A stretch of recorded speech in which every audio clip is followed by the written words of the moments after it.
Hi hello வணக்கம். நான் உங்கள் ஜே.கே. வெல்கம் டு ட்ரீல் பாட்காஸ்ட்.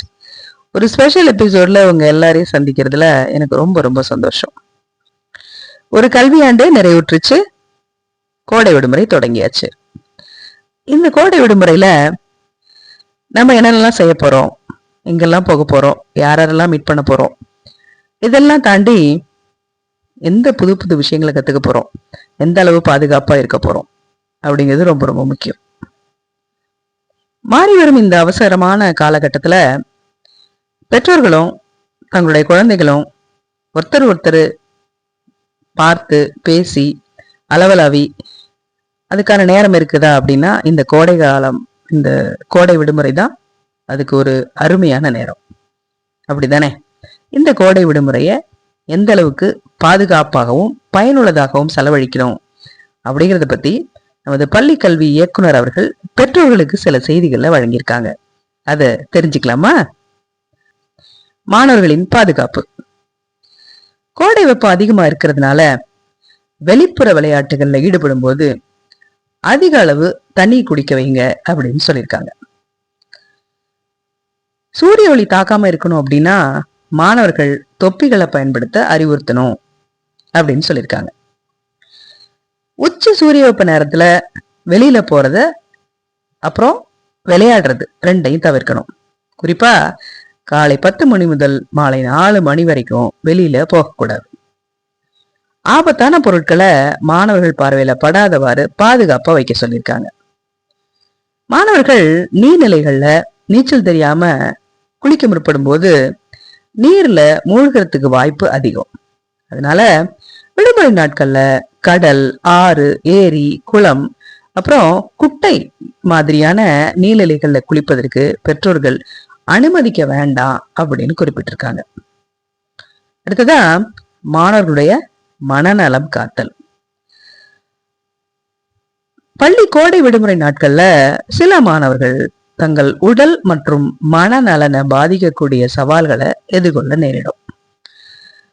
தனிமை உணர்வுகளை தடுக்க நண்பர்கள் மற்றும் குடும்பத்தினரோட சேர்ந்து விளையாடுறது, உணவு அருந்துறது, இசை நிகழ்ச்சிகளை கவனிக்கிறது மாதிரியான விஷயங்கள் மூலம் சமூக தொடர்புகளை ஊக்குவிக்கவும் மனநலனை பேணவும் முடியும்.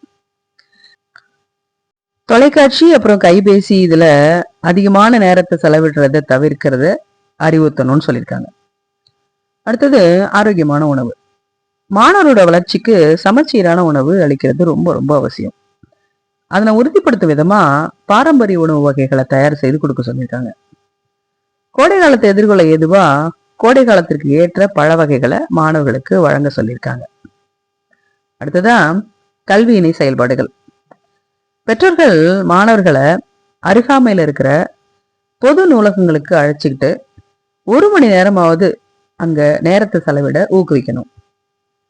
அவங்களுடைய ஆர்வத்தை பொறுத்து காமிக்ஸ் புத்தகங்கள், பொது அறிவு நூல்கள், சிறார் கதைகள், நீதி நூல்கள், அப்புறம் பெருந்தலைவர்கள் பற்றிய நூல்கள் படிக்க அறிவுறுத்தணும். இசை, நடனம், ஓவியம் போன்றவற்றில் ஆர்வம் இருக்க மாணவர்களை விடுமுறை நாட்கள்ல இவைகளை கத்துக்க ஒரு வாய்ப்பையும் ஏற்படுத்தி கொடுக்கவும் சொல்லியிருக்காங்க. அடுத்ததான் ஆரோக்கியம் மற்றும் நல்வாழ்வு. மாணவர்கள் காலை மற்றும் இரவு 2 வேளையும் பல் துலக்கிறது, அப்புறம் 2 வேளையும் குளிக்கிறது மாதிரியான பழக்கங்களை ஊக்குவிக்க சொல்லியிருக்காங்க. அப்புறம் பெற்றோர்களுக்கு உதவியா சிறு சிறு வேலைகளை செய்ய பழக்கப்படுத்த சொல்லியிருக்காங்க. அப்புறம் வீட்டு தோட்டத்தினை பராமரிக்கவும் புதிய பூச்செடிகளை நடவு செய்து வளர்க்கவும் ஊக்கப்படுத்த சொல்லியிருக்காங்க. அடுத்ததான் குடும்பம் மற்றும் சமூக நேரம்.